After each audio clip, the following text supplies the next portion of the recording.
Digital marketing లో అనుభవం ఉన్న ఎగ్జిక్యూటివ్స్ కావాలను సంప్రదించవలసిన నెంబర్లు 8688926084. కూల్చుడు కథలు ఆర్కే కొత్తపల్లి అంటే సండే అక్కడ వేమూరు రాధాకృష్ణ గారు కొత్తపల్లికి రాస్తారు కదా, దానికి సంబంధించి కూల్చుడు కథలు. 1-2 నెలలు ఓపిక పట్టండి, రేవంత్ ప్రభుత్వం ఉండదు. ఖమ్మం, నల్లగొండ, వరంగల్ జిల్లాలకు చెందిన కాంగ్రెస్ ఎమ్మెల్యేలు మనతో టచ్లో ఉన్నారు. ఢిల్లీలో భారతీయ జనతా పార్టీకి చెందిన కీలక నేతలతో టచ్లో ఉన్నాం.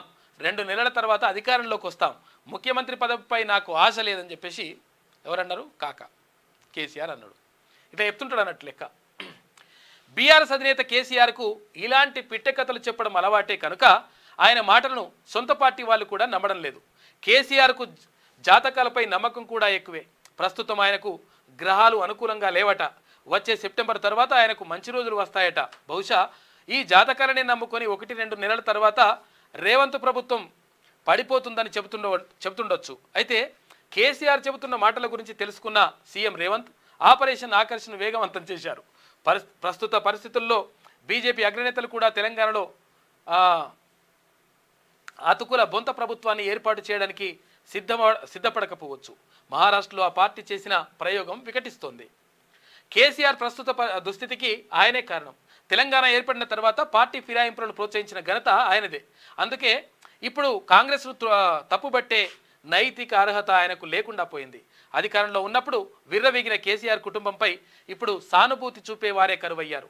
కవితను జైల్లో పెట్టి 100 రోజులు దాటినా తలుచుకునే వారే లేకుండా పోయారు. కనీసం కాకగూడవై పలకరించిరాలే.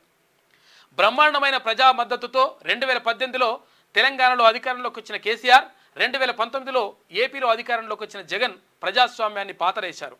ఇక సీఎంలు ఎలా ఉండకూడదో తమ చర్యల ద్వారా భావితరాలకు చెప్పారు. ఈ వాస్తవాన్ని గుర్తించకుండా ఏం తక్కువ చేశామని మమ్మల్ని ఓడించారు అని ప్రజలు నిందిస్తున్నారు. మనం ప్రజాస్వామ్యంలో ఉన్నామన్న స్పృహ లేకుండా రాచరిక పోకడలకు పోతే ప్రజలు సహించరని ఎందుకు తెలుసుకోలేరో తెలియదు. ప్రస్తుత రాజకీయాలలో అధికారం కోల్పోయిన పార్టీలు మనుగడ సాగించడం కష్టంగా ఉంటుంది. గతంలో చంద్రబాబు కూడా ఇటువంటి గడ్డు పరిస్థితులను ఎదుర్కొన్నారు. పార్టీని కాపాడుకోవడం కోసం ఆయన పడని పాటలు లేవు. కేసీఆర్ ఆ దిశగా చర్యలు తీసుకోకపోగా తనను తాను మభ్యపెట్టుకునే ప్రయత్నం చేస్తున్నారు. ఇక తెలంగాణలో కట్టుకథలు పిట్టకథలతో కేసీఆర్ కాలక్షేపం చేస్తుండగా ఏపీలో మాజీ సీఎం జగన్ బెంగళూరు ప్యాలెస్లో సేద తీరుతున్నారు. సీఎం ఎలా ఉండకూడదో జగన్ చాలా బలంగా రుజువు చేశారు. చంద్రబాబు ప్రభుత్వం అనుక్షణం ఈ విషయం గుర్తుపెట్టుకోవాలి. జగన్ పాలనలో మంత్రులు, ఎమ్మెల్యేలు పోకడలను, ప్రభుత్వ దుశ్చర్యలను గుర్తుకు తెచ్చుకొని బ్లూ బుక్ రూపొందించుకొని అందుకు అనుగుణంగా ప్రస్తుత మంత్రులు నడుచుకోవాలి. ఎందుకంటే వాళ్ళు ఏం చేసిండ్రో అది చేయకుండా ఉండాలని చెప్తా ఉన్నాడు. ఇక రామోజీరావు సంస్మరణ సభ ఏర్పాటు విషయంలో చంద్రబాబు తొలి విమర్శ ఎదుర్కొన్నారు. ప్రభుత్వ పరంగా ఆయన సంస్మరణ సభ ఏర్పాటు చేయడంపై భిన్నాభిప్రాయాలు వ్యక్తమవుతున్నాయి. ఒక బిడ్డ జన్మించినప్పుడు ఆ ఇంట్లో వాళ్ళు సంబరం చేసుకుంటారు. ఆ బిడ్డ ఎదిగి పెద్దవాడై తాను ఎంచుకున్న మార్గంలో ఉన్నత శిఖరాలు అధిరోహించి కన్ను మూసినప్పుడు ఆయన వల్ల ప్రయోజనం పొందిన వాళ్ళు, ఆయనతో సన్నిహిత సంబంధం కలిగి ఉన్న వాళ్ళు బాధపడతారు. గతించిన వారితో తమకు ఉన్న అనుబంధాన్ని గుర్తు చేసుకోవడం కోసం సంస్మరణ సభలు పెట్టుకుంటారు. నాయకుడైతే ఆయనను అభిమానించే ప్రజలు స్మరించుకుంటారు. ఈ నేపథ్యంలో రామోజీరావు సంస్మరణ సభను ప్రభుత్వ పరంగా కాకుండా ఆయనతో అనుబంధంగా ఉన్న వారితో కమిటీ ఏర్పాటు చేసి నిర్వహింపజేసి ఉంటే విమర్శలకు అవకాశం ఉండేది కాదని చెప్పేసి అంటా ఉన్నారు. సంస్మరణ సభ పెడితే తప్పే ఉంటుంది, పెద్ద విషయం ఉంటుంది. ఎందుకంటే నిజంగా కూడా రామోజీరావు చాలా విలువలకు కట్టుబడినటువంటి మనిషి, 100% గొప్ప మనిషి. ఈ విషయంలో ఎటువంటి సందేహం లేదు. ఎందుకంటే ఇప్పుడు కొన్ని ఆరోపణలు ఏవో రకరకాలుగా వస్తుండొచ్చు, కానీ 100% విలువల కోసం బతికినటువంటి వ్యక్తి రామోజీరావు. ఎందుకంటే నేను ఈనాడు నుంచి వచ్చిన, ఎందుకంటే ఆయనతో నాకు ప్రత్యేకమైనటువంటి అనుబంధం ఉండే.